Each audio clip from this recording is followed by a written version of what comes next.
திருமணம் தாமதமாகிக்கிட்டே போகுதுங்க. திருமண தாமதத்திற்கு ஏதாவது ஒரு பரிகாரம் சொல்லுங்கன்னு கேட்குறாங்க. பொதுவாக அந்த பரிகாரங்கள் பொறுத்தளவில் நம்ம ஜாதகம் தான் அதற்கு பதில் சொல்லும். நம்ம திருமண தாமதம் ஏன் ஏற்படுது, எதனால் ஏற்படுது, அதற்கான காரண காரியங்கள் என்ன, எப்படிப்பட்ட வாழ்க்கை துணையை தேர்ந்தெடுத்தால் அந்த திருமண தாமதம் இல்லாமல் போகும். ஏன்னா நிறைய பேர் என்னென்னா இங்கே அமையக்கூடிய அமைப்பே இல்லைங்கிற வரனாக தான் தேடிக்கிட்டு இருப்பாங்க. அதன் மூலியமாக தான் அவங்களுக்கு தாமதமே ஏற்படும். ஒரு படிக்காத பையன்தான் அமையணும்னு படித்த பொண்ணுக்கு எழுதியிருக்கும். அவங்க என்ன பண்ணுவாங்க, படித்த பையன்தான் வேணும்னு தேடுவாங்க. அதனாலேயே அவங்களுக்கு திருமணம் ஆகாது.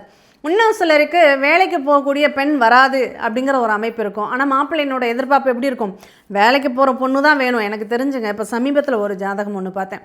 28 வயது, அந்த பொண்ணு நிறைய படிச்சிருக்கு, வேலைக்கு போக இஷ்டம் இல்லை. வாலண்டரியாக வேலைக்கு கூப்பிட்றாங்க, ஆனால் போக இஷ்டம் இல்லை.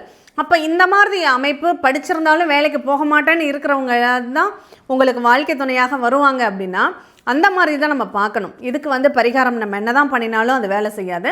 ஆனாலும் திருமண தாமதம் இருக்குது, நாங்கள் எந்த எதிர்பார்ப்புமே இல்லாமல் இருக்கோம், ஆனாலும் தடங்கலாகுதுன்னா அந்த திருமண தாமதத்தை சரி செய்வதற்கு என்ன பண்ணணும் அப்படின்னா, அந்த திருமண கோலத்தில் காட்சி கொடுத்த சிவஸ்தலங்கள் அப்படிங்கிறது நிறைய இருக்குது. அந்த கோயில்களில் போய் நீங்கள் வழிபாடுகள் செய்யுங்க. அதே போல் இப்போ ஐப்பசி மாதம் முருகனுடைய திருக்கல்யாண வைபவம் அப்படிங்கிறது இருக்குது. அங்கே வள்ளி தெய்வானியை திருமணம் செய்த ஒரு திருக்கோலம் அப்படிங்கிறது இந்த ஐப்பசி மாதம் வருது. இந்த ஐப்பசி மாதத்தில் இருக்கக்கூடிய முருகன் திருக்கல்யாண வைபவத்தை யாரெல்லாம் பார்க்குறீங்களோ, வாய்ப்பு இருக்கிறவங்க நடத்தி வைங்க.